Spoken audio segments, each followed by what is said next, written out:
আসসালামু আলাইকুম। Lifestyle of lovely চ্যানেলে সবাইকে স্বাগত জানাচ্ছি রেসিপিটি দেখার জন্য। আজকে আপনাদের সাথে শেয়ার করব সহজ ও মজাদার 5টি হালুয়া রেসিপি।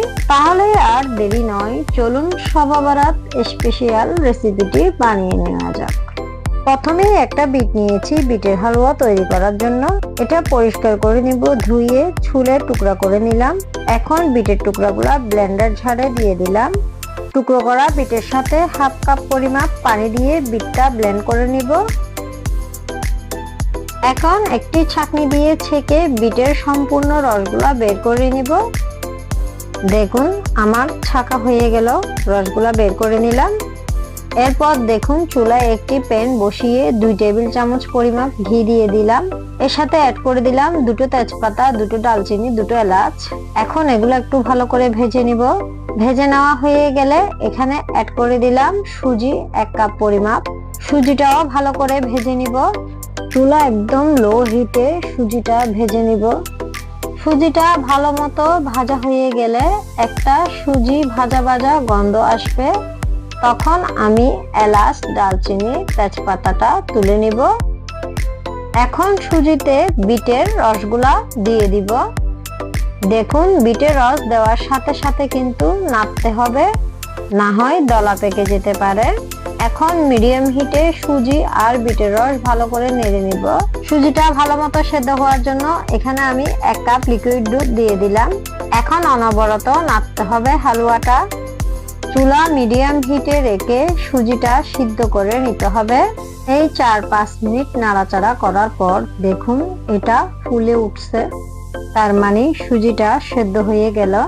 এখন এখানে আমি অ্যাড করে দিব 1 টেবিল চামচ কেওড়া জল, 1 কাপ পরিমাপ চিনি। যে যতটুকু মিষ্টি খেতে চাই, বিট এমনিতেও মিষ্টি, চিনি বেশি দিলে আবার অতিরিক্ত মিষ্টি হয়ে যাবে। আপনারা আপনাদের টেস্ট অনুযায়ী চিনিটা বাড়িয়ে কমিয়ে দিতে পারেন। দেখুন চিনিটা গলে এবার এটা পানি পানি হয়ে গেল। আবারও অনবরত নাড়তে হবে মিডিয়াম আছে। নাড়তে নাড়তে কিছুটা পানি শুকিয়ে আসলে এখানে আমি 3 টেবিল চামচ পরিমাপ গুঁড়া দুধ অ্যাড করে দিলাম। এখন ভালো করে নেড়েচেড়ে সম্পূর্ণ হালুয়া থেকে পানিটা শুকিয়ে নিব। বিটটা খেতে কিন্তু মিষ্টি, এটা ফ্যাটি লিভারের জন্য বেশ উপকারী। এখন এখানে আমি আরো 1 টেবিল চামচ ঘি দিয়ে দিলাম। চুলা থেকে নামানোর আগে ঘিটা দিলে এটা বেশ টেস্টি হয়। হালুয়াটা তৈরি হয়ে গেল। এখন এটাকে আমি একটা ডিশে ঢেলে নিব। এরপর এটাকে সমান করে নিব যাতে ঠান্ডা হলে বরফির শেপ দেওয়া যায়। উপর থেকে কিছুটা বাদাম কুচি ছড়িয়ে দিব। 2 ঘন্টা পর এটা একদম সেট হয়ে গেল। সেট হয়ে যাওয়ার পর বরফির শেপে কেটে নিলাম। এখন এখানে বড় সাইজের 2টি গাজর নিয়ে নিলাম। গাজরগুলো ছুলে টুকরো করে নিলাম। এরপর 2 কাপ পরিমাপ দুধ দিয়ে গাজরগুলো ভালো করে সেদ্ধ করে নিব। সিদ্ধ হয়ে গেলে ঠান্ডা করে ব্লেন্ডার জারে দিয়ে গাজরগুলা ব্লেন্ড করে নিব। একদম মিহি করে ব্লেন্ড করে নিতে হবে গাজরগুলা। এবার চুলায় প্যান বসিয়ে 1 টেবিল চামচ ঘি দিয়ে দিলাম। 1 কাপ পরিমাপ সুজি ঘিয়ে ভেজে নিব। চুলা একদম লো হিটে সুজিটা ভেজে নিব। সুজিটা ভাজা হয়ে গেলে প্যান থেকে তুলে এক পাশে রেখে দিব। এখন প্যানে আবারও 2 টেবিল চামচ ঘি দিয়ে দিলাম। 2টি এলাচ, 1টা ডালচিনি, 1টি তেজপাতা দিয়ে দিব। এগুলো ভালো করে ভেজে নিব। যখন ঘিয়ে গরম মশলাটা ভাজা হয়ে যাবে, একটা গন্ধ বের হবে, তখন ব্লেন্ড করে রাখা গাজরটা দিয়ে দিব। এবার অনবরত গাজরটা নাড়তে থাকবো। ঘিয়ে গাজরটা নাড়তে নাড়তে যখন কাঁচা গন্ধটা দূর হয়ে যাবে, তখন এলাচ, তেজপাতা, ডালচিনিটা উঠিয়ে নিব। এবার মিডিয়াম আছে আবারও গাজরের হালুয়াটা ভালো করে নেড়ে নিব। 3-4 মিনিট ভালো করে নাড়াচাড়া করার পর এখন ভেজে রাখা সুজিটা দিয়ে দিলাম। এখন আবারও ভালো করে নাড়তে থাকবো। নেড়ে সবকিছু একসাথে মিশিয়ে নিব। হালুয়া মানে শুধু নাড়ার উপর রাখতে হয়। সুজিটা ভালো করে সিদ্ধ হওয়ার জন্য এখানে 1 কাপ লিকুইড দুধ দিয়ে দিলাম। এখনো আবারও নেড়েচেড়ে সবকিছু ভালো করে সিদ্ধ করে নিব। এবার দিয়ে দিলাম 1 কাপ পরিমাপ চিনি। চিনিটা দেওয়ার পর হালুয়াটা আবারও পাতলা হয়ে গেল। এখন এটাকে ভালো করে নেড়েচেড়ে আবারও শুকিয়ে নিলাম। এরপর এখানে অ্যাড করে দিলাম হাফ কাপ গুঁড়া দুধ। গুঁড়া দুধ দিলে গাজরের হালুয়ার টেস্টটা আরো বেশি বেড়ে যায়। সাথে দিয়ে দিলাম 1 টেবিল চামচ ঘি। হালুয়াটাকে আমি এখন অনবরত নেড়ে চেড়ে একদম শুকিয়ে নিব। দেখতে পাচ্ছেন এটা প্যান থেকে আপনি সরিয়ে আসছে। তো হালুয়ার মিশ্রণটা তৈরি হয়ে গেল। এটা সেট হওয়ার জন্য আমি এখন একটা ডিশে ঢেলে নিলাম। আর ডিশে ঢেলে নেওয়ার আগে আমি ডিশে সামান্য পরিমাপ ঘি লাগিয়ে নিলাম, যেন বরফির শেপ দিয়ে কেটে সেটা তুলে নিতে পারি। চেপে চেপে সম্পূর্ণ হালুয়া আমি ডিশে সেট করে নিলাম। সৌন্দর্যের জন্য আমি এখানে কিছুটা কাজু বাদাম দিয়ে দিলাম গরম অবস্থায়। এখন 2 ঘন্টার জন্য এটা ঠান্ডা হতে রেখে দিলাম। 2 ঘন্টা পর এটা বরফির শেপে কেটে নিলাম। তৈরি হয়ে গেল মজাদার গাজরের হালুয়া। এরপর চলে গেলাম গুড়ের হালুয়া তৈরি করতে। গুড়ের হালুয়া তৈরি করতে আমাদের লাগবে ছোলা বুট। আমি 1 কাপ ছোলা বুট 4 ঘন্টা ভিজিয়ে রেখেছিলাম। 4 ঘন্টা পর 3 কাপ লিকুইড দুধ দিয়ে বুটটাকে সিদ্ধ করে নিলাম। এরপর ঠান্ডা করে বুটটাকে ব্লেন্ড করে নিলাম ব্লেন্ডার ঝাড়ে। আপনারা চাইলে শিলপাটায়ও বেটে নিতে পারেন। এখন প্যানে 2 টেবিল চামচ ঘি গরম করে 2টা এলাচ, 1টা দালচিনি দিয়ে ভালো করে নেড়ে চেড়ে ব্লেন্ড করে রাখা ডালগুলোও দিয়ে দিলাম। এরপর ডালগুলা ভালো করে ঘিয়ে ভেজে নেব, যাতে কাঁচা ভাবটা না থাকে। ভালো করে অনবরত নাড়তে থাকতে হবে, ডালের কাঁচা গন্ধটা যেন দূর হয়ে যায়। এর সাথে অ্যাড করে দিলাম 1 কাপ পরিমাপ চিনি।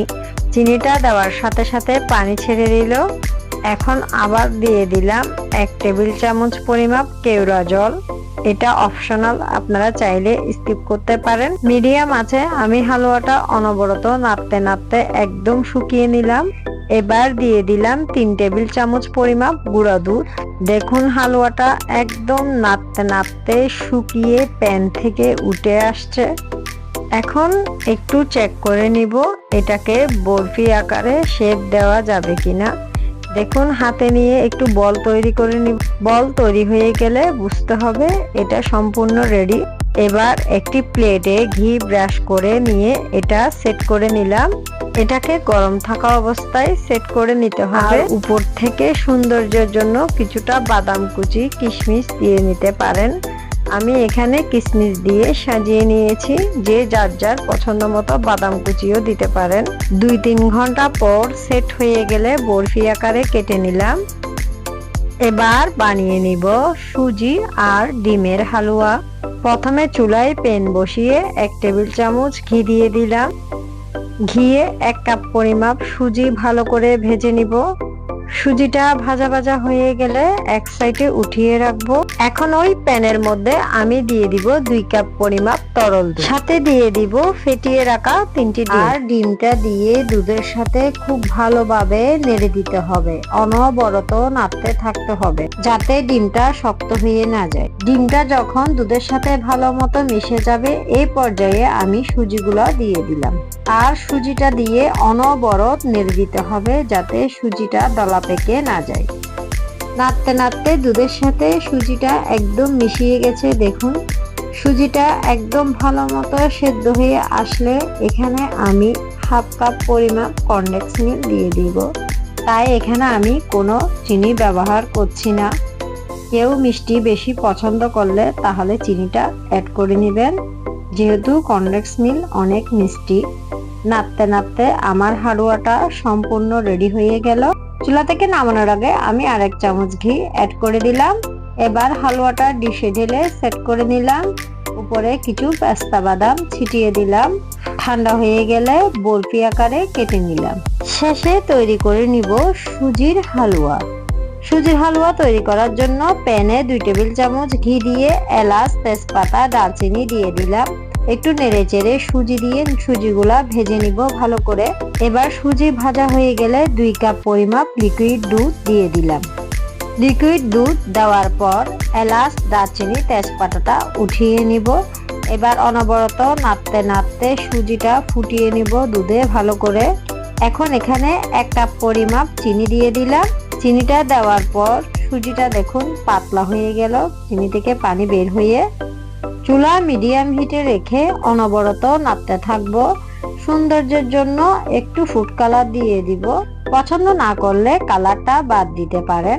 আমি কালারটা ব্যবহার করেছি হালুয়াটা দেখতেই সুন্দর লাগার জন্য। নামানোর আগে আবারও 1 চামচ ঘি দিয়ে দিলাম। এবার গরম গরম প্লেটে ঢেলে হালুয়াটা সেট করে নিলাম। উপর থেকে কিশমিশ দিয়ে সাজিয়ে নিব। সামনে যেহেতু শবে বরাত আসছে, এখান থেকে দেখে যে কোনো একটি রেসিপি বানিয়ে নিতে পারেন। এই হালুয়া বা বরফি এমনি এমনি খেতে খুব মজা লাগে। আর চাইলে চাউলের রুটির সাথেও কিংবা পুরির সাথেও এটা খেতে পারেন। আমি চেষ্টা করেছি খুব সহজে রেসিপিটি আপনাদের সাথে শেয়ার করতে। আশা করছি আজকের রেসিপিটি আপনাদের ভালো লাগবে। আর রেসিপি ভালো লাগলে অবশ্যই একটি লাইক দিবেন, কারণ আপনাদের লাইক এবং কমেন্ট আমাকে অনেক উৎসাহ করে। আজকের মতো বিদায়। আল্লাহ হাফেজ।